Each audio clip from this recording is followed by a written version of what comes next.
오늘은 마태복음 6장 계속해서 살펴보면서 그리스도인의 기도라는 제목으로 같이 말씀을 나눠보도록 하겠습니다.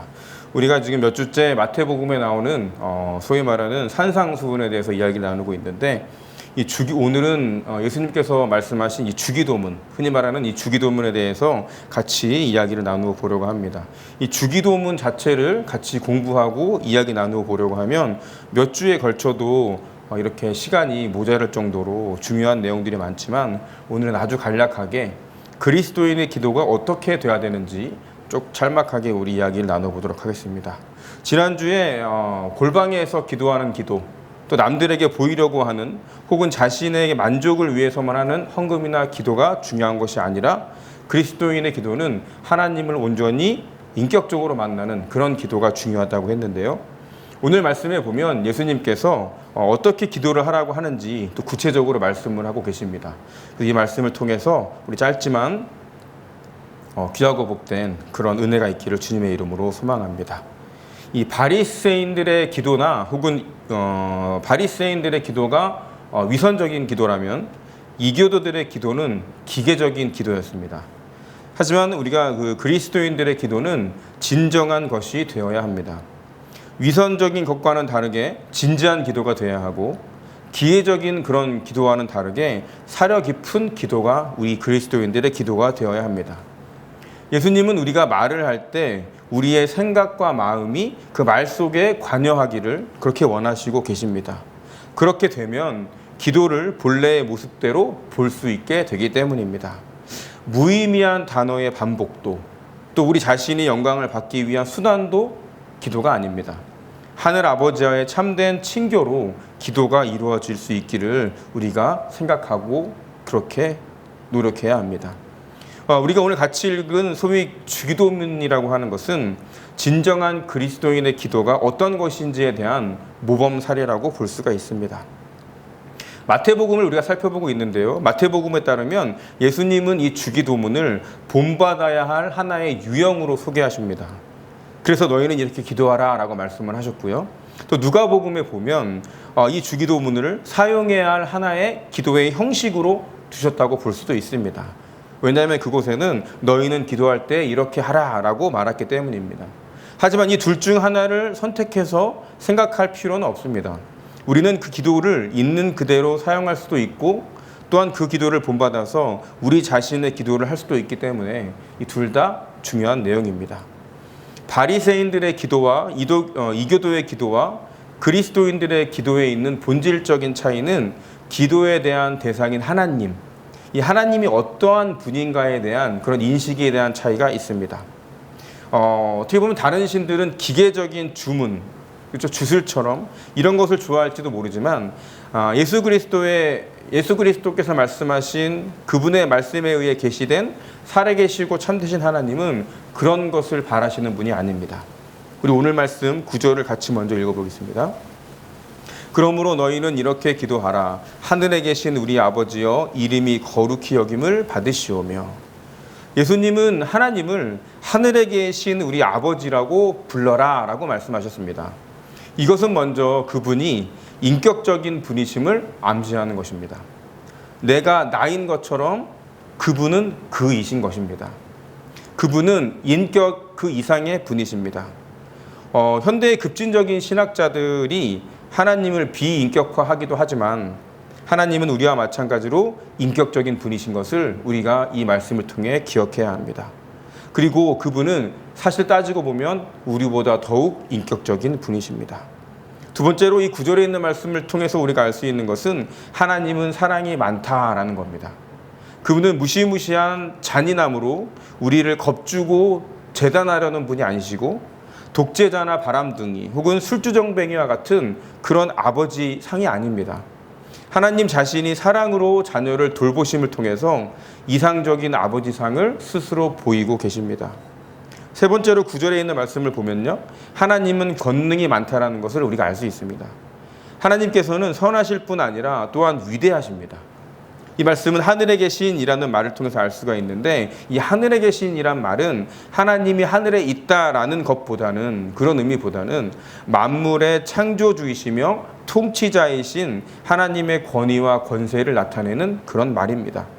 따라서 하나님은 아버지로서의 사랑을 하늘의 권능과 이렇게 합쳐서 그분의 사랑이 지시하는 것을 권능으로 수행할 수 있는 그런 분이라는 것을 우리가 이 주기도문을 통해서 알 수가 있습니다. 예수님이 하나님을 하늘에 계신 우리 아버지라고 부르라고 하셨을 때에는 이 말에 관심을 가지고 있는 것은 우리에게 하나님께 접근하는 올바른 어떤 예절, 그런 것을 가르치려고 하셨던 거예요. 그러니까 진리, 우리가 올바른 사고방식을 가지고 하나님께 나아갈 수 있는 것, 그것을 예수님께서는 이 기도를 통해 가르치고 싶으셨던 것입니다. 기도하기 전에요, 우리가 하나님이 어떤 존재인지 생각해 보는 것은, 또 그리고 그런 시간을 따로 갖는 것은 상당히 지혜로운 일이라고 할 수 있습니다. 그런 시간을 갖고 그런 생각을 가질 때에만 하늘에 계신, 그러니까 사랑이 많으신 우리 아버지에게 맞는 겸손과 헌신, 그리고 확신을 가지고 그분께 나아갈 수 있기 때문입니다. 우리 주기도문을 통해서 그러한 것도 한번 생각해 보기를 하나님의 이름으로 축원합니다. 주기도문은 흔히 두 부분으로 나눠져 있다고 합니다. 그 부분은 많이 알고 있는데, 첫 번째 부분은 하나님의 영광에 관한 부분이고, 그리고 그 두 번째 부분은 사람의 필요에 관한 부분이라는 것을 우리가 많이 들어봤죠. 최초로 이렇게 두 가지로 나눴던 것을 아마 칼빈이 했었을 것 같은데요. 십계명 역시 둘로 나눕니다. 우선순위를 표현하는 것인데, 첫 번째는 하나님께 대한 의무이고, 두 번째는 이웃에 대한 의무를 그렇게 개략해서 말하는 것입니다. 이 주기도문에 나오는 처음 세 개의 구절은 하나님의 이름, 통치, 뜻과 관련해서 하나님의 영광에 대한 우리의 관심을 표현하고 있다고 할 수 있습니다. 우리가 하나님을 비인격적인 힘, 또 그런 존재로만 생각한다면 그분은 당연히 관심을 가질 만한 인격적 이름이나 통치나 뜻을 가지지 않게 될 것입니다. 또한 하나님을 우리 자신 안에 있는 궁극적인 존재, 혹은 우리 존재의 어떤 기반, 그런 것으로만 생각한다면 하나님의 관심사와 우리의 관심사를 구분하는 것도 불가능하게 될 것입니다. 하지만 그분이 정말로 하늘에 계신 우리 아버지, 예수 그리스도에 의해 충만히 계시된 사랑과 능력의 인격적인 하나님, 만유의 창조주로 자신이 만드신 피조물과 자신이 구속하신 자녀들을 돌보시는 분이라면 비로소 그 하나님의 관심사에 우선순위를 두게 되고, 하나님의 이름, 그분의 나라, 그분의 뜻에 열중할 수 있게 됩니다. 그리고 예수 그리스도를 통해서 우리가 하나님을 믿게 된다면 반드시 그런 일들이 일어나게 될 것입니다. 우리가 하나님이라는 이름을 생각해 보면, 하나님이라는 이름은 하나님, 이 세 글자를 통한 단순한 결합이 아니라는 것을 우리가 이해할 수 있어야 합니다. 이 이름은 그 이름을 가진 사람의 인격, 그의 성품과 활동을 나타내는데, 그래서 하나님의 이름은 하나님 그 자신입니다. 우리가 구약을 설교하면서 같이 나누어 보았지만, 하나님이라는 이름은 스스로 계시다라는 말씀이시죠. 하나님의 이름은 다른 모든 이름과 구별되고 그 이름들보다 높임받는다는 의미에서 그 이름 자체가 이미 거룩한 것입니다. 하지만 우리는 그 이름이 거룩히 여김을 받으시라고 또다시 기도를 하게 됩니다. 그것은 왜 그럴까요?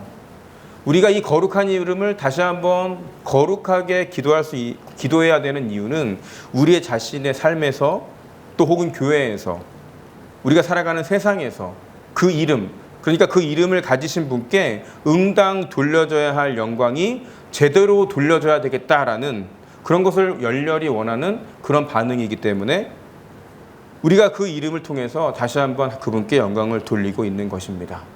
우리 10절에 있는 내용을 같이 한번 읽어볼까요? 나라가 임하시오며 뜻이 하늘에서 이루어진 것 같이 땅에서도 이루어지이다. 하나님의 뜻은 선하시고 기뻐하시고 온전하신, 로마서 12장 2절에 나온 것처럼 그런 것입니다.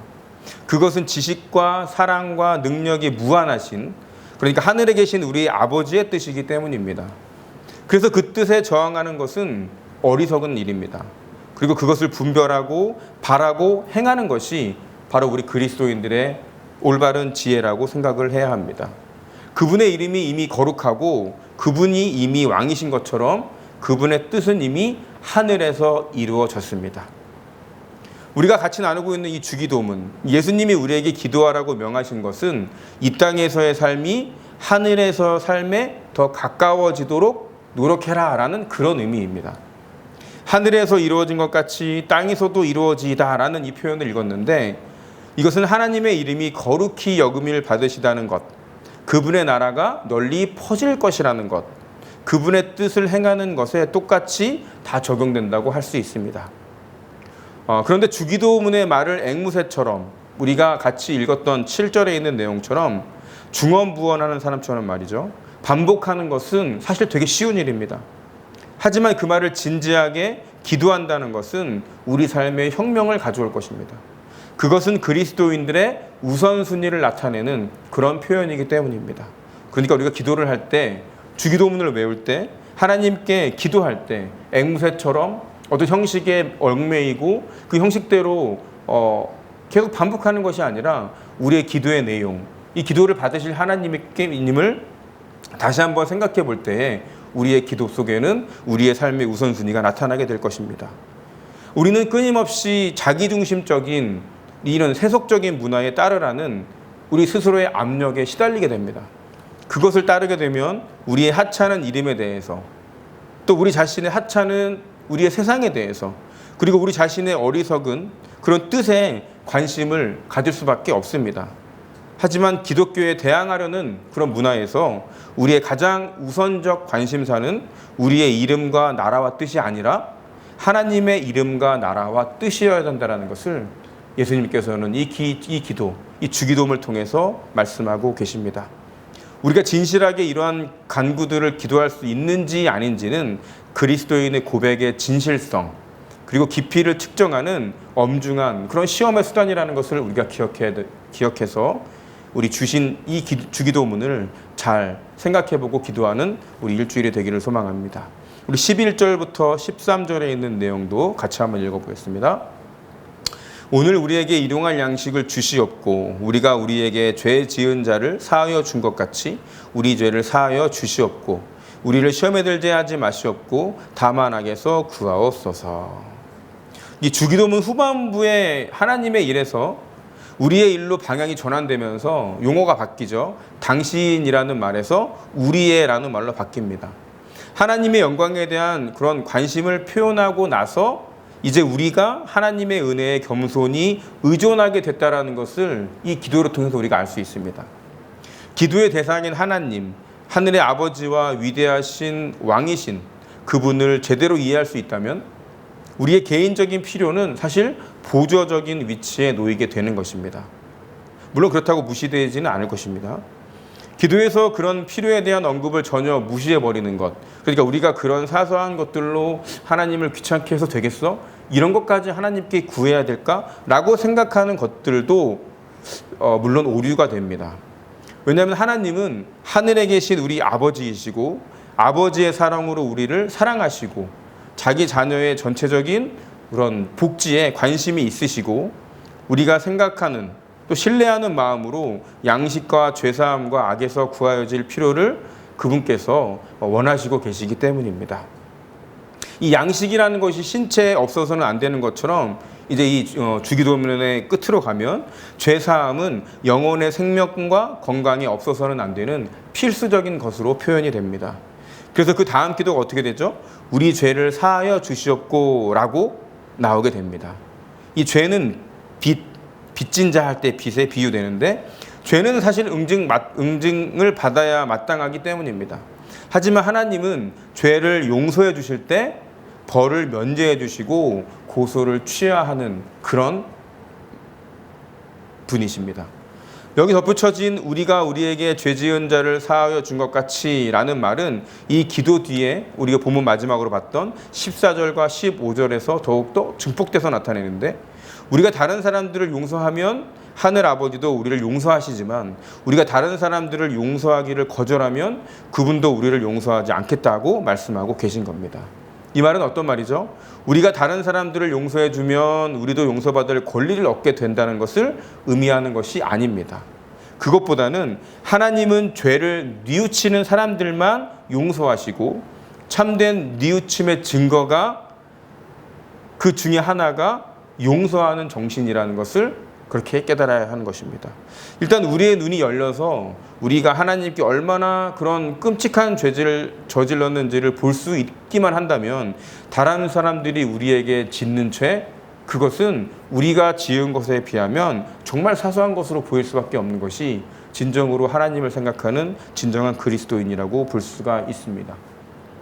우리가 오늘 같이 말씀을 나눠보고 있는 이 주기도문은 이렇게 어떻게 생각해보면 짧은 구절이고 어떻게 보면 우리가 주일학교 때처럼 외워서 이렇게 주기도문을 한번 외워봅시다 라고 하면 외울 수 있는 짤막한 구절들입니다.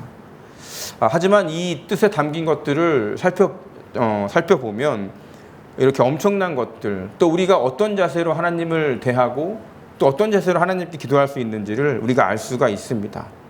오늘은 주기도문에 대해서 아주 간략하게 살펴보았는데 이것처럼 그리스도인의 기도는 비그리스도인들의 기도와 대조를 이루어야 한다라는 것이 바로 예수님께서 말씀하시는 가장 큰 화두라고 생각하시면 좋을 것 같습니다. 바리새인들의 그런 자기중심적인 기도, 그러니까 자기 자신에게만 영광을 돌리는 그런 것에만 몰두하는 것과는 대조적으로 하나님 중심적인 하나님의 영광에 관심을 가지는 그런 것이 우리 그리스도인들의 기도가 되어야 합니다. 그리고 이 기도들의 기계적인 주문과는 사뭇 대조적으로 지성적인 기도, 생각 깊은 그런 하나님께 의존할 수 있는 그런 표현을 하는 것이 우리 그리스도인들의 기도가 되어야 한다는 것을 우리가 이 말씀을 통해서 같이 생각해 봅니다. 그러므로 기도로 하나님께 나아올 때 우리는 사람들의 어떤 박수갈채를 기대하는 배우처럼 위선적으로 나오는 것도 아니고 아무 생각 없이 그냥 외운 것을 풀어내서 한풀이 하듯이 주문 외우듯이 그렇게 중언부언하는 이교도들처럼 기계적으로 나오는 것도 아닙니다. 사려 깊고 겸손하고 마치 어린아이가 자기 아버지에게 나아오듯이 어떤 마음으로 신뢰하는 마음으로 하나님께 나아오는 것이 바로 우리 그리스도인들이 해야 하는 기도라는 것을 예수님께서는 말씀하고 계십니다. 각가지 기도의 근본적인 차이는 어쩌면 그 배후에 있는 기도의 대상, 그러니까 하나님에 대한 개념이 서로 다르기 때문이라는 것을 우리가 서두에 같이 이야기 나눠보았습니다. 바리새인들과 이교도들, 위선자들과 이방 사람들의 어쩌면 비극적인 잘못된 하나님에 대한 그런 개념, 실로 이 그 둘 다 실제로는 하나님을 전혀 생각하지 않는 그런 기도들입니다. 위선자들은 자신들만 생각하고 이교도들은 다른 것들만 생각하기 때문입니다. 하나님이 우리의 지위를 높이기 위해서 이용할 상품이나 우리가 기계적으로 단어를 입력할 수 있는 컴퓨터 같은 존재가 아니라는 것을 우리가 주기도문을 통해서 같이 생각해보는 그런 일주일이 되었으면 좋겠습니다. 우리는 이런 합당치 못한 그런 개념들, 하나님을 그런 식으로만 치부해버리는 것에서 벗어나서 하나님은 어떤 분이시다? 하늘에 계신 우리 아버지다라는 예수님의 가르침으로 다시 눈을 돌려야 합니다. 우리가 외우고 있는 이 기도가 중언부언되지 않으려면 하나님을 올바로 인식하는 그런 우리의 자세가 반드시 요구됩니다. 우리는 그분이 가장 애틋한 사랑으로 자기 자녀를 사랑하신다는 것, 또 가장 은밀한 곳에서도 자기 자녀들을 돌보고 계신다는 것, 자기 자녀들과 그들의 모든 필요를 구하기 전에 이미 알고 계신다는 것, 하늘의 왕적 권세를 가지고 자기 자녀들을 향해서 또 그들을 위해서 일들을 행하신다는 것을 기억해야 합니다. 이렇게 우리는 먼저 성경을 통해서 하나님에 대한 올바른 개념을 형성한 다음 그분의 성품을 꼭 기억해서 그분의 임재를 연습하고 그분과 교제하는 기도를 나눌 수 있어야 합니다. 그렇게 되면 우리의 절대 위선자처럼 기도하지 않게 될 것이고요. 언제나 진실한 기도가 이어질 것입니다. 기계적으로 기도하지 않고 하나님의 자녀답게 언제나 깊이 생각하면서 기도할 수 있게 될 것입니다. 여러분, 이 예배를 마치고 삶의 터전으로 돌아가서 우리가 먼저 해야 될 것은 우리가 그동안 나누었던 하나님과의 대화라고 생각했던 기도가 기계적인 것은 아니었는지, 시간을 내어서 하나님을 만난다고는 했지만 정말 내 삶의 어떤 하나의 루틴으로 끝나버리는 것은 아닌지 다시 한번 생각을 해서 내가 기도하는 그 대상이 정말로 그 성경이 말하는 하나님이 맞는지를 성경을 통해서 확인하는 그런 시간들을 가지시기를 주님의 이름으로 소망합니다. 일주일 동안 기도하는 것도 물론 중요하지만 기도하기 전에 성경을 같이 나누고 성경을 묵상하고 공부하고 하면서 진정한 하나님을 깨닫고 또 그분께 기도하기 위해서 우리 이 주기도문도 일주일 동안 살펴보는 그런 시간들을 가지기를 소망합니다. 기도하겠습니다. 사랑과 은혜가 많으신 아버지 감사드립니다. 우리 오늘은 또 이렇게 주기도문의 이야기를 짧게 통해서 주기도문에서 주신 하나님의 귀한 또 그런 기도의 방식들을 나누어 보았습니다. 하나님, 내가 기도하는 것이 어떤 일종의 삶의 방편은 아니었는지, 또 일종의 어떤 주문처럼 외우는 내 마음의 위안으로 삼지는 않았는지 이 시간 다시 한번 회개하고 다시 한번 또 후회스럽지만 한탄해 봅니다. 하나님, 내가 기도하는 분이 성경에서 말하는 사랑의 하나님이시기를 소망하고 또 하나님을 알기 위해서 열심히 노력하고 또 하나님께 먼저 구하는 것을 하는 것이 아니라 온전히 하나님을 알아가기를 소망하는 우리의 삶들이 되기를 소망합니다. 하나님, 찌꺼기들을 위해서 기도하는 자가 되는 것이 아니라 하늘에 계신 우리 아버지께 또 우리를 자녀처럼 생각하시는 능력의 아버지께 기도하기 위해서 열심히 하나님을 알아가는 우리 나누는 교회 성도가 될 수 있도록 도와주시고 인도해 주시옵소서. 우리의 기도를 통해서 우리의 삶의 권능이 일어나게 도와주시고 그 권능이 살아계신 하나님의 능력이라는 것을 우리가 고백할 수 있는 진정한 크리스찬이 한 명씩 한 명씩 생각나는 우리 기도가 될 수 있도록 우리의 삶이 될 수 있도록 주님 도와주시고 인도하여 주시옵소서. 우리 일주일 동안도 하나님의 삶, 하나님의 그런 능력 또 계획 안에서 살아가는 귀한 일주일이 되기를 소망하며 우리를 구원하신 주 예수 그리스도의 이름으로 기도드렸습니다.